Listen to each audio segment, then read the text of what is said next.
frente. Agora estamos lá no capítulo 4. O adolescente diante da família. Já estou vendo gente franzindo a sobrancelha aí. Calma, todo mundo foi adolescente, né? E a querida Joana de Ângeles nos diz o seguinte sobre esse tema: o lar é o melhor e o mais eficiente educandário, pois lições aí ministradas são vivas e plenas de emoção e de força. Família, por esta razão, pode ser definida como conjunto de seres unidos pela consanguinidade para um fim de ordem superior. Qual é o fim de ordem superior da família? Chegarmos a Deus, né? Evoluirmos, né? Fim para o qual são envolvidas energias de valor inestimável e que se conjugam para a obtenção dos resultados felizes que são obtidos ao longo dos anos, graças ao relacionamento entre pais, filhos, irmãos e parentes. Todavia, nem sempre a família dispõe de espíritos afins, afetivos, compreensivos e fraternos. E aí ela faz uma diferença no que ela chama de famílias bênção e famílias provação. Vamos lá. Na maioria das vezes, a família é formada para auxiliar os equivocados a se recuperarem dos erros morais, a repararem danos que foram causados em outras tentativas nas quais malograram. E assim há as famílias bênção, onde se reúnem os espíritos que se identificam nos ideais do lar, na compreensão dos deveres, na busca do crescimento moral, se beneficiando pela harmonia frequente e pela fraternidade habitual. Detalhe: nas famílias bênção, muitas vezes não é o que a gente está imaginando. Muitas vezes, os filhos que vêm têm um patamar moral mais elevado que os pais e os pais têm a humildade de aprender com os filhos. Muitas vezes, uma situação de uma deficiência física, uma necessidade especial que venha de nascença ou que seja adquirida ao longo da vida, é uma das ferramentas através da qual um espírito de patamar superior convoca o grupo familiar ao sentimento, à atividade solidária, tá? Então, Deus usa muitos e muito variadas ferramentas para que a gente aprenda dentro de casa. E segue a Joana de Ângeles falando aqui, há também as famílias provação, que se caracterizam por conflitos desde cedo. É nelas que amantes que se corromperam e se abandonaram no pretérito renascem na condição de pai e filhos, a fim de alterarem o comportamento afetivo e sublimarem as suas aspirações. É também nas famílias provação que inimigos do passado retornam, unidos pelos laços de sangue, com a meta de superarem antipatias pretéritas, para juntos crescerem na direção da verdade e da harmonia. Tem uma situação, um livro do Divaldo que a gente vai ver lá para frente, uma família onde nasceram três irmãos. E à medida que as crianças nasceram, a família perdeu a fortuna que tinha e foram morar em casebre, né? E aí os irmãos dormiam lado a lado numa cama, tinha duas camas de casal, uma do pai e da mãe e outra cama de casal onde dormiam e cresceram por mais de 10 anos os três irmãos. Então, o mesmo cobertor era compartilhado por todos, o mesmo colchão era compartilhado por todos, e aí, ao longo da história, se vê que aqueles irmãos, no pretérito, em função de disputa de herança, que eles eram nobres na Europa, tal, um matou o outro para ficar com tudo que era dos pais. E nessa vida vieram compartilhar a mesma cama, o mesmo cobertor, goteira em cima da cama, a ponto de um acordar, ficar tampando com a mão a goteira para os outros dois continuarem a dormir, né? Então é coisa de Deus, né? E aí continua. A família, desse modo, é o laboratório moral para as experiências da evolução, que caldeia os sentimentos e trabalha as emoções, proporcionando oportunidade de equilíbrio, desde que o amor seja aceito como grande equacionador dos desafios e das dificuldades. Não foram poucas as vezes que eu vi mãe e pai de família, principalmente na etapa da adolescência, que vem os amigos e amigas, né, dos filhos em casa, não tinha comida para todo mundo. Comprava carne, era um bife para cada um na refeição. O pai e a mãe, um olhar para o outro, comer salada e deixar a carne para as visitas, para os filhos não serem discriminados, né, pelo grupo em que eles estavam. Vi isso acontecer inúmeras vezes, tá? Desta forma, cada espírito renasce nem sempre onde gostaria ou que efetivamente mereceria, mas no lar e na família que precisa, a fim de progredir e limar as imperfeições com o buril da fraternidade que a convivência propicia. Em razão disso, o adolescente experimenta na família esses choques emocionais ou se sente atraído pelas vibrações positivas, de acordo com os vínculos anteriores, que mantém com o grupo no qual renasceu. Outra pausa. Brasil.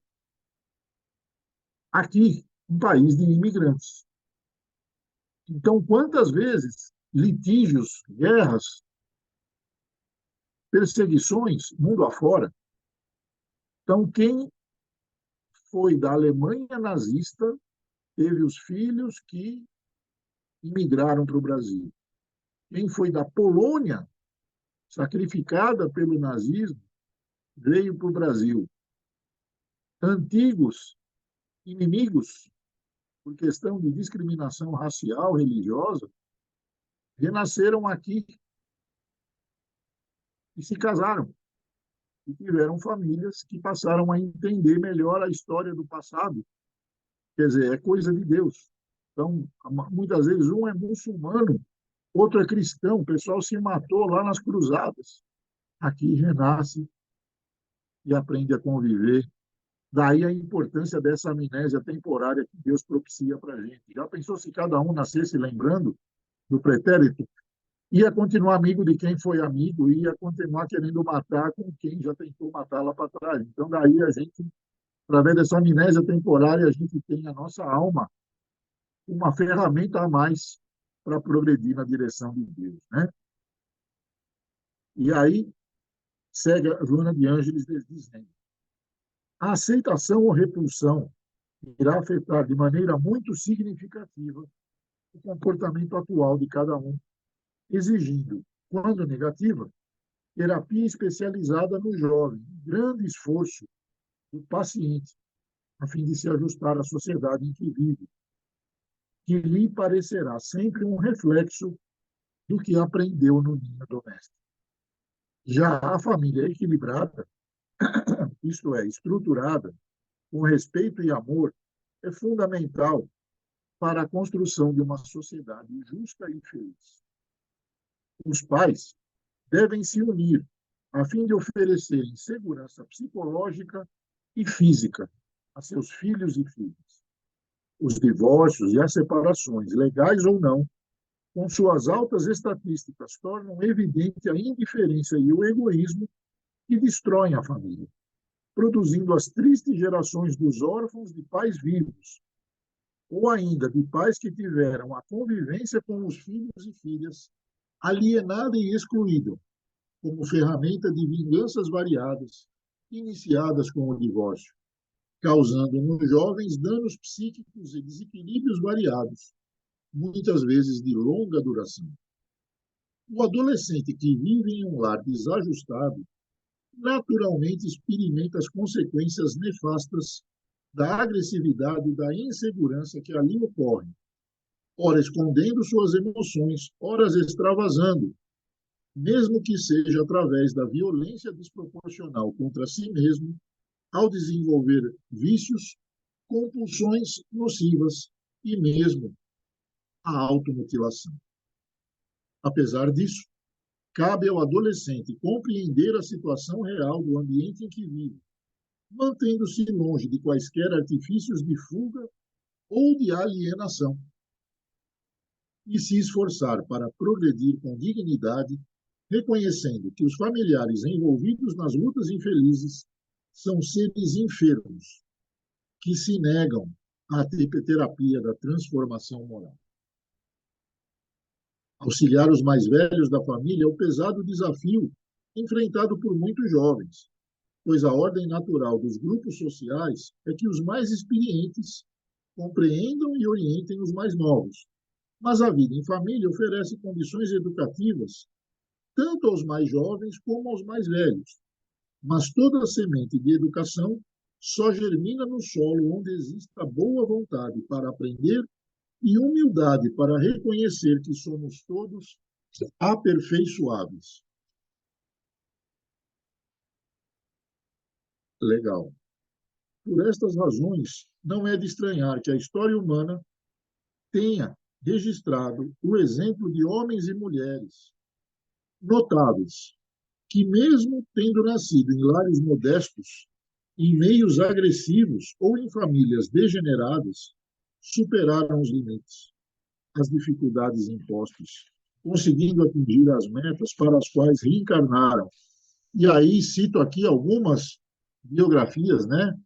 A gente pegar, por exemplo, o Louis Armstrong, compositor, né, músico americano. O cara nasceu numa Cracolândia, e a mãe dele trabalhava na Cracolândia e o pai ele nunca conheceu. E esse cara sempre foi uma figura. Quem o conheceu, quem teve chance de ter acesso à biografia dele, foi um cara que sempre ajudou todo mundo, né?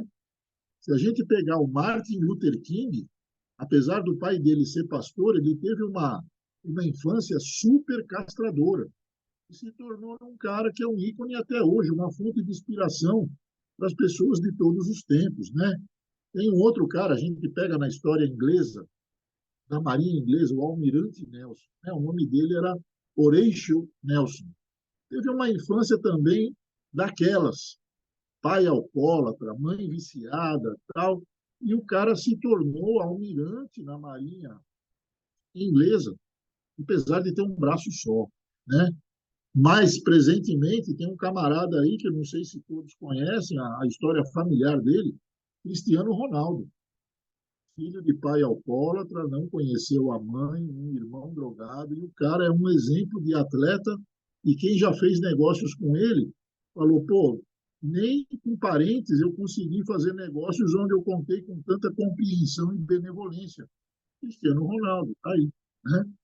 Agora, concluindo, quando o sexo for exercido com responsabilidade e não como um passatempo agressivo, quando houver compreensão que a sensação de prazer e o senso de responsabilidade devem caminhar sempre lado a lado para que exista dignidade na vida íntima, o comportamento afetivo geral migrará para a vida familiar equilibrada e a orientação segura e convincente para os adolescentes. Era isso, pessoal. Apesar de ter 25 capítulos, o que deu tempo, né? Já são 6h45, o que deu tempo da gente ver foram esses dois capítulos aqui, mas que dizem bastante, né? E sabendo, né, que o tema é bastante amplo, fico aí à disposição, né, de quem quiser, depois a gente conversa da maneira como vocês preferirem. Eu só recomendo, além da leitura do livro, a leitura do que a gente colocou lá na literatura suplementar, né, lá no item 3 do texto resumo, porque dá uns toques aí bastante importantes, né? Para quem é filho, filha, pai, mãe, avô, avó, tio, tia, é bom para todo mundo saber o contexto básico, né? Ao qual a Joana de Ângeles escreveu bem antes no tempo, né? 1997, né? Então, já está um pouco distante. Foi quando eu e o Ângelo fomos ver o Thomas Cole lá no museu lá, Art Gallery lá de Washington, né? É isso, pessoal. Desejo agora aí juízo, torcida brasileira. Esse vai ter, parece que continuação da eleição no domingo na Paulista aí. juízo, torcida brasileira, é uma hora em que aquele tipo de espírito que a gente falou lá, né? Leviano, pseudo-sábio, impuro, aparece muito mais do que os sábios, né? Do que os superiores, tal. Então, juízo, porque tem muita coisa aí que não precisa nem ter faísca que pega fogo sozinho. Então, vamos manter o juízo aí. E está tudo certo, e Deus abençoa todos os nossos esforços na direção do progresso, né? Bom final de semana a todos. Fiquem com Deus. Semana que Saúde com chá de abacaxi. vem.